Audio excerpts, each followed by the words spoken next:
چاہیے کہ خدا معلوم کون سی نیکی ہوئی جس کی وجہ سے ہم ابھی تک بچے ہوئے ہیں۔ ایک بزرگ حضرت مولانا پرتاپ گڑھی رحمہ اللہ فرماتے ہیں کہ انہوں نے غالب کا شعر پڑھا کہ کس منہ سے جاؤ گے غالب، شرم تم کو مگر نہیں آتی۔ اس شعر کے جواب میں حضرت فرماتے ہیں کہ یوں کہنا ہے چاہیے کہ میں اسی منہ سے کعبہ جاؤں گا، رو رو کے اپنے رب کو مناؤں گا۔ حضرت مذہوب رحمۃ اللہ علیہ کا شعر ہے، حضرت دادا کا شعر ہے۔ تو جو ہماری کیفیت ہے دن بدن تبدیل ہو رہی ہے، اسی کیفیت کی تبدیلی کے ساتھ ہم جائیں گے، ورنہ تو پھر وہی ہے کہ کس منہ سے جاؤ گے۔ جب وہ کیفیت بدل جائے گی تمہارے دل و دماغ کی، تمہارے دل صاف ہو جائیں گے اور دنیا کی محبت نکل جائے گی فرمایا، اور اس میں اللہ آ جائیں گے، تو تمہاری شکل صورت کیفیت سب بدل جائے گی۔ تو تم اس صورت اور کیفیت سے جاؤ گے تو تم قابل قبول ہو گئے۔ یہ تو تمہیں مایوسی اس لیے شیطان پہ کہہ رہا ہو، تم اس لیے مایوس ہو رہے ہو کہ تمہارے دل میں وسوسے آ رہے ہیں، تمہارے گمان یہ ہو رہا ہے کہ ہم کس منہ سے جائیں اور یہ حالتیں لے کے جائیں گے۔ تو بھی تم استغفار کر لو، ان اللہ پڑھ لو، حضرت نے کہا کہ لاحول کی کثرت کر لو، تو تمہاری وہ کیفیت ہو جائے گی جو حضرت نے شعر میں بھی کہا کہ اسی منہ سے جائیں گے، رو رو کے اپنے رب کو منائیں گے۔ تو یہاں بھی گریزاری کرنی ہے، رونا ہے اور رب کو منانا ہے، اور یہ کرتے کرتے چلے جانا ہے۔ تو وہ کیفیت رات میں بیدار ہو گئے اور اس بات کو گھبرا کے کہ اب کیا انجام ہوگا، اور فرماتے کہ حضرت نے اپنے ہمزلف اور حضرت حاجی تھانوی رحمہ اللہ کے خلیفہ انجینئر ظفر احمد تھانوی رحمہ اللہ کا واقعہ سنایا ہے کہ یاد رہے کہ یہ پہلے مسلمان انجینئر تھے۔ ایک مرتبہ امریکہ سے پاکستان آ رہے تھے، جہاز میں ایئر ہوسٹس نے شراب پیش کی تو فرمایا یہ شراب اپنے پائلٹ کو دے دو۔ اس نے کہا وہ تو نہیں پی سکتے، اس وقت ڈیوٹی پر ہیں، کیسے اس وقت وہ جہاز چلاتے وقت یہ پئیں گے، اس کے بعد تو ان کی کیفیت بدل جائے گی۔ تو ظفر صاحب نے فرمایا کہ مسلمان ہوں اور مسلمان ہمیشہ ڈیوٹی پہ رہتا ہے، تم نے اس کے لیے تو کہہ دیا کہ وہ ڈیوٹی پہ ہے اور وہ یہ نہیں پئیں گے اس وقت، اور اس وقت ان کو پیش نہیں کی جائے گی، اور جو مسافر ہیں ان کو تو کہنے وہ ان کو لے جا کے، تو وہ کہنے نہیں اس وقت تو ڈیوٹی پہ ہیں۔ تو انہوں نے کہا بھائی جیسے وہ ڈیوٹی پر ہیں تو مسلمان تو 24 گھنٹے ڈیوٹی پہ ہیں۔ جیسا آج جمعے کے بیان میں بھائی اسد صاحب نے کہا کہ مسلمان تو 24 گھنٹے ڈیوٹی پہ ہیں، اس کا سونا جاگنا عبادات کے علاوہ نماز تلاوت اذکار ان سے تو چند گھنٹوں میں فارغ ہو گئے۔ اب رات ہو گئی، رات کو سونا، تو مصنوعی دعائیں پڑھ کے سو گئے تو عبادت ہو گئی، صبح اٹھے پھر فجر ہو گئی، پھر عبادت، پھر نماز، پھر سارے وظائف کیے اور شاخ ہو گئی، اور پھر قرآن کی تلاوت، یہ تو سب ترتیب ہو گئی عبادات کی۔ اب کاروبار پہ جانا ہے، کھانا پینا ہے، ہاتھ دھو کے بسم اللہ کر کے جب گھر سے نکلے تو سارے اعمال اس کے نیت کیا ہے، نیت نبی کے وسلم کی ساری سنتوں پہ، تو سارے اعمال ہمارے شریعت کے مطابق ہو گئے، اور وہ ثواب کسی ہاتھ سے ثواب کی نیت سے کیے تو ہمارا کیا ہوا، دنیا کے کام میں دین کے کام بن گئے۔ تو 24 گھنٹے کی زندگی جو ہے وہ دین بن گئی، عین شریعت کے مطابق ہو گئی۔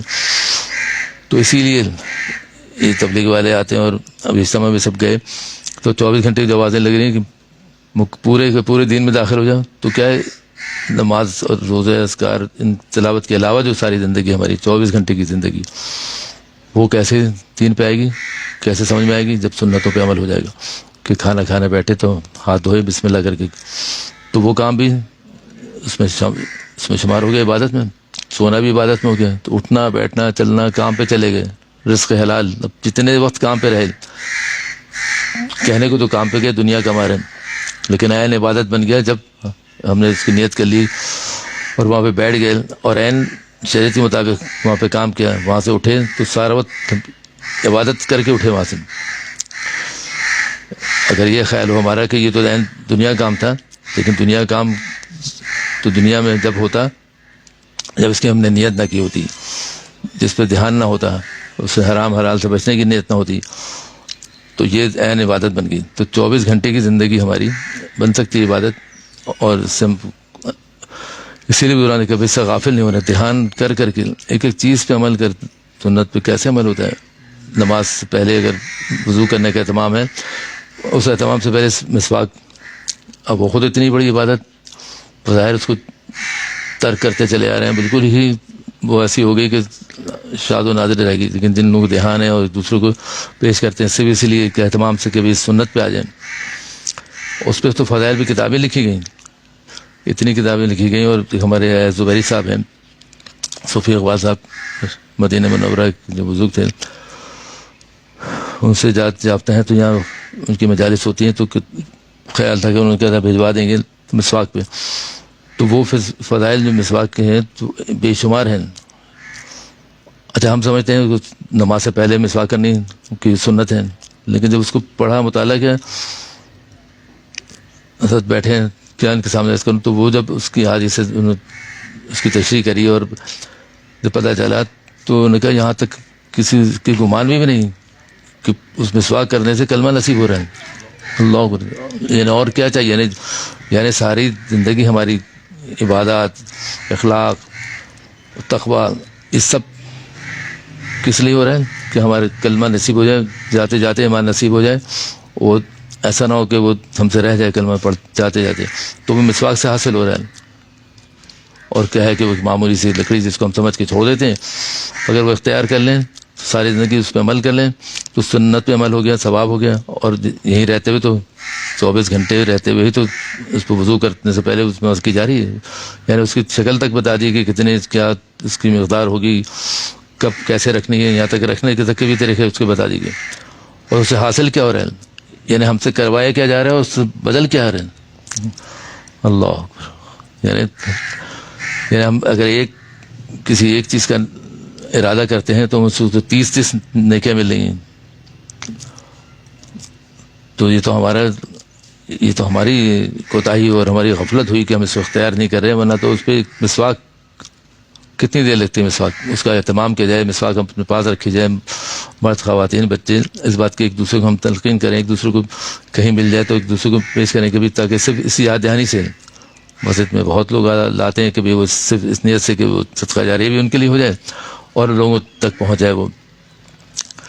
ورنہ ہر شخص کے جیب میں اور ہر شخص کے گھر پہ ہو، وضو سے پہلے کر لیں تو وہ اس کو کہاں جا کے ملا ہے. یعنی ایسے صرف اس لیے اس کا تذکرہ نہیں ہو رہا کہ کوئی ایسی چیز ہے جس کو شوق دلا کے دنیاوی کام ہو رہے ہیں، اس کا تو براہ راست تعلق کلمے سے جوڑ دیا کہ مرتبہ کلمہ نصیب ہو جائے. اور دنیاوی فوائد تو پتہ نہیں کتنے لکھ دیے گئے، منہ کی صفائی سے لے کے اور ہاضمے سے لے کے اور صحت سے لے کے، وہ بھی ضروری ہے. لیکن ہم یہی دھیان کر لیں کہ سنت پہ عمل ہوگا، ایک اس کا ثواب اور پھر اس کے فوائد. تو کوئی چیز ایسی نہیں ہے صبح سے شام تک ہم اس کو اختیار کریں اور وہ ہمارے دین کا حصہ نہ بن جائے. جس چیز کے بارے میں سوچتے چلیں اس کی نیت کرتے چلیں. ہمارے بزرگوں نے کہا کہ سوائے رسول جو کتاب لکھی دادا نے کہ ساری عمر اس پہ عمل کیا، تو پھر اس کو لکھا تو حضرت مفتی شفیع صاحب نے کہا کہ میں اس پہ تخریص لکھ دوں گا تاکہ اس پہ کوئی انگلی بھی نہ اٹھائے. حضرت دادا باقاعدہ کہیں مدرسے کے فراغت نہیں تھے، کتابیں نہیں، وہ باقاعدہ ضابطے کے عالم نہیں تھے، تو اس لیے حضرت نے کہا کہ جب اس قدر جامع کتاب یہ ترتیب دی ہے اور اس پہ عمل ہوگا تو فوائد ہوں گی. تو اور آج دیکھیں 50 کتب خانوں نے اس کی اشاعت کی اور بے شمار دیکھو 10-12 زبانوں میں ترجمہ بہت مقبول ہوئی کہ اس پہ عمل کیا اور پھر لکھی گئی. تو ہم اس پہ عمل کرنے والے بن جائیں اور تو کوئی ایسی چیز اس میں نہیں چھوڑی. صبح سے شام تک کی زندگی، کھانا پینا، اوڑھنا پہننا، کس طرح چلنا ہے، کس طرح لوگوں سے ملنا ہے، لوگوں کو سلام کا رواج دینا ہے، کس طرح دعوت میں کوئی بلائے جانا ہے، کس طرح غمی کے تقریبات ہیں، خوشی کی تقریبات ہیں، غمی کے معاملات ہیں، پھر احکام میت لکھی. تو کوئی شعبہ زندگی ایسا چھوڑا نہیں جس ہم سے چھوٹ جائے اور ہم اس کی شکایت کریں کہ ہمیں تو معلوم ہی نہیں تھا کہ کپڑے کیسے پہنے جاتے ہیں، کیسے بیٹھا جائے گا، کیسے آداب ہیں، کیسے بزرگوں کے ساتھ ملنا ہے، کیسے ماں باپ کی کیا درجے ہیں، کیسے ان کے لوگوں سے کس طرح ملنا ہے، محلے والوں سے کس طرح ملنا ہے، مسجد جائیں تو کیا آداب ہیں. یعنی آداب بھی سکھا دیے، رہنے کا ڈھنگ بھی سکھا دیا. تو صبح شام تک کی زندگی ہماری سنت کے مطابق اگر ڈھل جائے گی، بزرگوں کے پاس مجالس میں بیٹھ کے اب کتابیں پڑھنے کا موقع نہیں، لوگ نہ لائبریری میں جاتے ہیں نہ پڑھتے ہیں. تو ایک رہ گیا طریقہ کہ ہم بزرگان کے پاس بیٹھ جائیں اور بیٹھنے کے نتیجے میں ان کے برکات بھی حاصل کر لیں اور وہ کچھ سن لیں جو ہم نے کبھی سنا ہی نہیں تھا. ابھی بھی ایسا جب اللہ والوں کے پاس بیٹھتے ہیں تو وہ نئی نئی باتیں بدلتی ہیں، یہ تو ہم نے سنی نہیں تھی، یہ سنوان سے نہیں سنی تھی. کیونکہ سب جس طرح انہوں نے سنی ہے قرآن و حدیث ان کی تشریحات کی ہیں، تو سب اپنا خلاصہ جو بیان کرتے ہیں حضرت تقی عثمانی صاحب نے جتنی جو علوم ہوں گے آپ حضرت کے علوم ہے جنہوں نے کتابیں لکھی تو اس کی تشریحات کی، تو یہ سب اللہ والے اپنی جب مجالس میں بیٹھتے ہیں تو اس کا وہ خلاصہ بیان کرتے ہیں۔ حکیم علومت رحمۃ اللہ علیہ کے ملفوظات، حضرت دادا رحمۃ اللہ علیہ کے ملفوظات سن لیں تو وہ کیا ہے، سب وہ قرآن و سنت کا ہی خلاصہ ہے۔ تو ہماری 24 گھنٹے کی زندگی جو شروع میں ہم ملفوظ پڑھا کہ بدگمانی نہ کرنا ہے، گمان اچھا رکھنا ہے، تو جب گمان اچھا ہوگا تو مایوسی سے نکلیں گے۔ تو مایوسی تو انتہائی خطرناک ہے، انسان کو کہیں کا نہیں چھوڑتی، یعنی اتنی تک مایوسی ہو جائے گی جو فرائض جو ہیں نماز ان تک میں کوتاہی ہو جاتی ہے، اتنا انسان مایوس ہو جاتا ہے کہ وہ 5 وقت کی نماز اس سے نہیں پڑھ جاتی۔ حالانکہ وہ نماز تو چھوڑنے کی کوئی ایسی وہ نہیں ہے کہ نماز چھوڑی جائے، کسی حالت میں بھی چھوڑی جائے، بیماری میں بھی، بیماری تو بیٹھ کے پڑھنا، لیٹ کے پڑھنا، یعنی اس قدر اس کی تاکید۔ لیکن جب مایوس ہو جاتا ہے انسان تو پھر وہ بھی چھوٹ جاتی ہے۔ ایسا نہیں ہوتا کہ بیماری میں تو کھانا پینا چھوٹ جائے، یعنی اہم عبادات کی طرف بھی نشان دے گی بزرگوں نے کہ یہ بھی تمہاری چھوٹ جائے گی، اتنے تو مایوس ہو گئے۔ تو اس مایوسی سے نکالنے کے لیے 24 گھنٹے اپنی زندگی سنت پہ گزارنے کے لیے، عین شریعت کے مطابق گزارنے کے لیے بزرگوں کے ساتھ ہمارا بہت ضروری ہے کہ ان کے ساتھ ہم جڑیں، ان کے ساتھ بیٹھیں، جس کو جب موقع ملے، جہاں موقع ملے ہم چلے جائیں، بیٹھیں، کیونکہ اس کے علاوہ کوئی چارہ نہیں۔ یعنی ہر بات کے بہت طریقے ہو سکتے ہوں گے اللہ تعالیٰ سے پہنچنے کے لیے، لیکن واحد راستہ ہے ایک سنت کا طریقہ کہ وہ اپنا لیں گے، وہ ہماری زندگی میں ایسے آ جائیں، رچ بس جائیں۔ ہم یہ کہہ کے چھوڑ دیتے ہیں کہ چھوٹی سنتیں ہیں، چھوٹی نہیں ہے، وہ چھوٹی ہوں گی زندگی میں ہماری، جب مستقل اس پہ گزرے گی تو جب آنکھ بند ہوگی تو پتہ چلے گا تو وہ چھوٹی تھی، بند کرنی تھی۔ تو یہ کہہ کر بھی ہماری جان نہیں چھوٹے گی کہ چھوٹی ہیں، تو کوئی ایسی سنت نہ چھوٹے، اڑنے پہننے سے لے کر، کھانے پینے سے لے کر، لوگوں کو ملنے سے لے کر۔ ہم ان کے پاس بیٹھیں گے جا کے تو ہماری سمجھ میں آئے گا۔ یہ جو ہم دنیا کے مشاغل میں اور اپنے یہ بوجھ لیے گھوم رہے ہیں، مجھ تو خیال یہ آتا ہے کہ کہیں اب اپنے جیسے کو کہتے ہیں نا بوجھ بلندہ جو بظاہر نہیں نظر نہیں آ رہا، سب پریشان ہیں، حواس باختہ ہیں، تو وہ بوجھ کیا ہے؟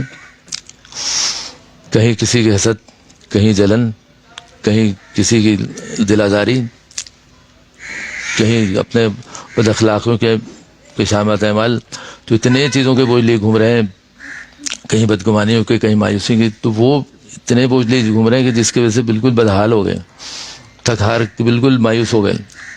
تو اللہ والوں کے پاس جب چلے جاتے ہیں، ان کے پاس جب بیٹھ جاتے ہیں تو وہ ایک ایک کر کے یہ بوجھ اتار دیتے ہیں سب کہ تمہارے بھائی مایوسی کا تم ان سے ذکر کرو جا کے، ان کو اپنا حال بتاؤ جا کے، تو ایک ایک کر کے سب بوجھ اتار دیں گے اور ایسا ہلکا پھلکا کر دیں گے، اور پھر وہ تمہارے اعمال جو تم کر رہے ہو پھر وہ وطنی ہوتے چلے آئیں گے۔ جو پچھلے مجلس میں ذکر ہوا کہ جو بخاری شریف کے درس میں آخری حدیث پڑھی جاتی ہے کہ اعمال تولے جائیں گے، کیونکہ زبان پہ بہت ہلکا ہے کلمہ لیکن اعمال کے اعتبار سے بہت بھاری ہے۔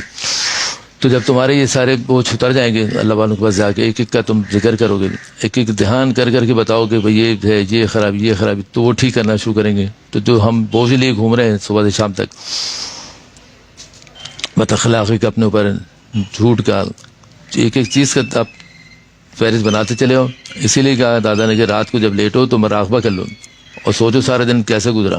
تو سارے دن ہم جو بوجھ لیے گھوم رہے ہیں، اپنے آپ کو تھکایا ہوا ہے، ایک تو جو ہمارا رونا ہوتا ہے صبح شام تک، معاش کے مسائل، مہنگائی کے مسائل، ملک کے حالات ہیں، شہر کے ہیں، پوری دنیا کے مسائل، دماغ کو اس نے تھکایا، اور اوپر سے یہ ہماری شامت عمل کیا ہے کہ سب کے جو ہم لوگوں کی دل آزاریاں، کون ایسا ہے جس سے بچا ہوا ہے عالم تعلقات میں کہ دل آزاریاں نہیں ہو رہی، کہ رشتے کہیں نہیں ٹوٹ رہے، کہاں ہم کیا کہتے ہیں ایک دوسرے سے جو ہمارے تعلقات ہونے چاہیے، ہمارے اخلاق ہونے چاہیے وہ نہیں، تو وہ اس کا سب بوجھ ہے ذاتی ہے۔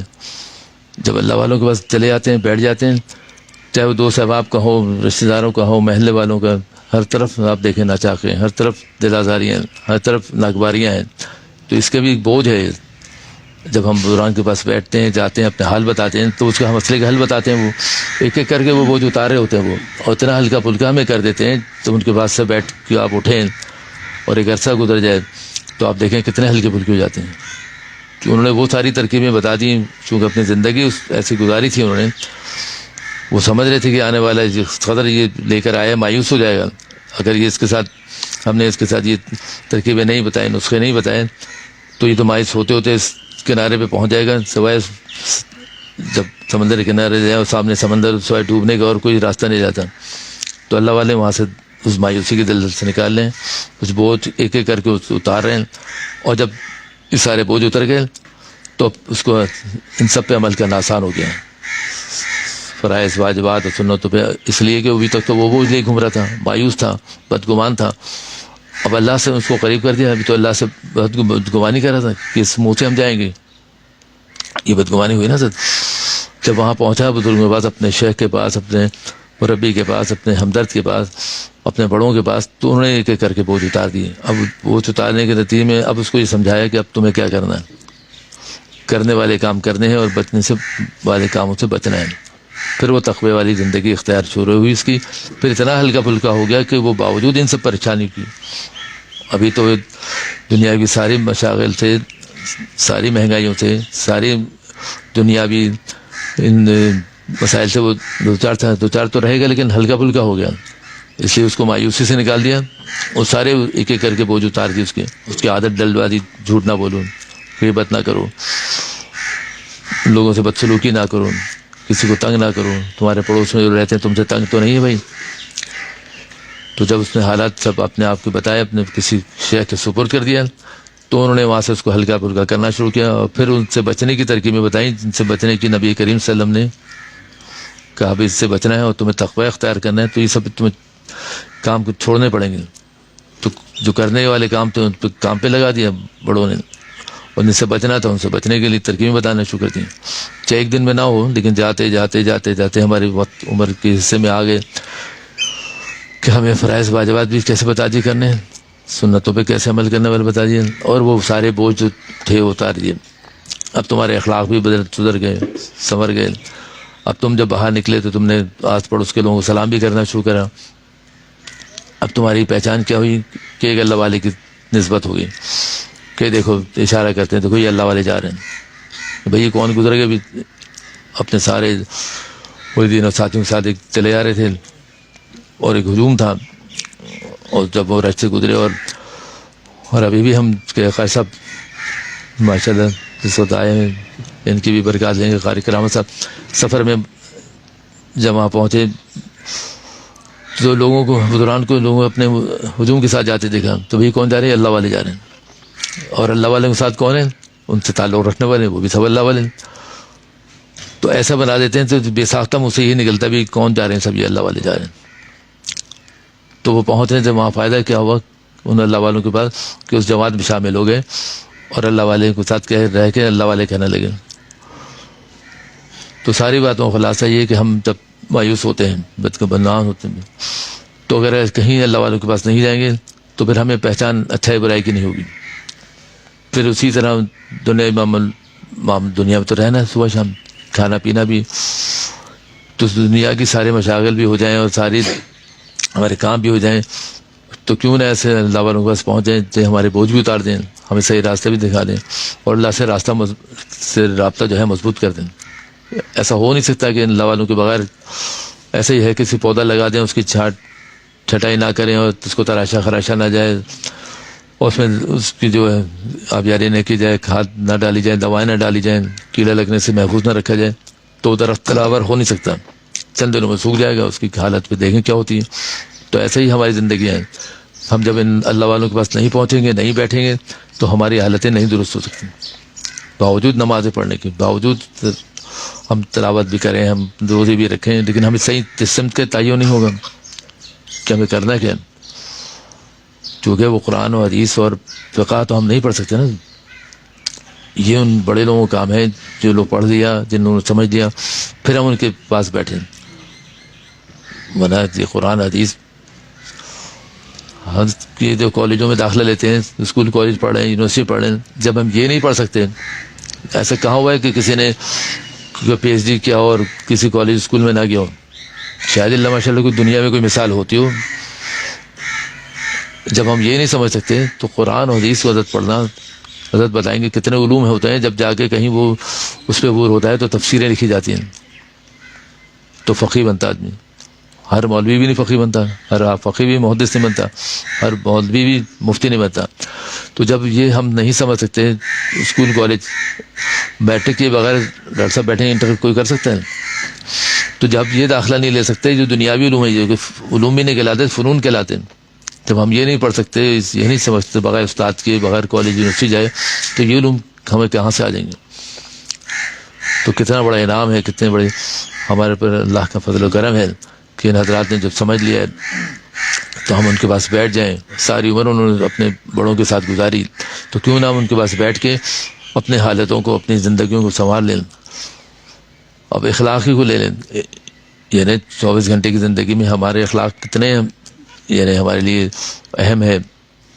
اگر ان کے پاس نہ بیٹھے بحران کے پاس تو اخلاق بھی درست نہیں ہو سکتے. ایک آدمی جس کی